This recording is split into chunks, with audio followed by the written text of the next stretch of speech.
100 টাকা মায়ের হাতে দেওয়ার আগে 500 টাকা বাবাকে দেওয়ার আগে যে চিন্তা করে যে আমি কেন দেব, আমার বড় ভাই আছে না, আমার মেজো ভাই আছে না, সব আমি কেন, প্যারাসিটামল আমি কেন, ওষুধ আমি কেন, ডাক্তার আমি কেন, তাকে বলি ওরে বেটা, ওয়াইসুল করণী নবীজির আমলে পৃথিবীতে ছিল, উপস্থিত ছিল, এরপরেও সাহাবা হতে পারে নাই, কারণ ঈমান ছিল, নবীজিকে দেখতে পারে নাই, কপালের চোখে দেখতে পারলো না। কেন?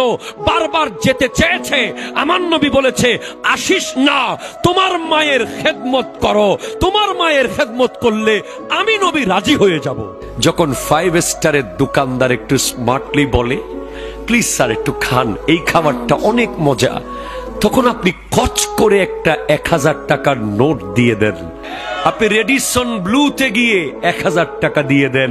আপনি দুবাইয়ের ব্রুজ খলিফায় গিয়ে 500 রিয়াল দিয়ে দেন। হ্যাঁ, ইজ্জত চলে যাবে। বাবা আর মা মিলে তোমার 10 ভাইকে কাঁধে কুলে মুরগির বাচ্চার মতো করে ফেলেছে, আর তোমরা 10 জন মিলে একটা মাকে যখন পালতে পারো না, তুমি বেহায়া, তুমি বাটপার, তুমি বেঈমান, তুমি নাফরমান, তুমি দুর্ভাগা। ঠিক কিনা কথা বলো?